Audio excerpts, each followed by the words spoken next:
ஞான பிள்ளையார் சுழி போட்டு எழுதிடுவோம்.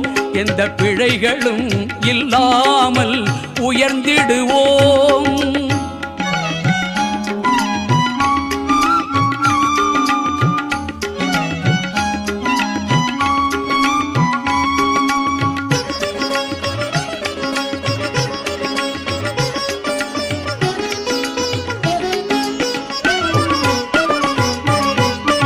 வேழமுகம் கொண்ட வடிவானவன் மகா விஷ்ணுவின் ஸ்ரீரங்க சிறுவேதியன்.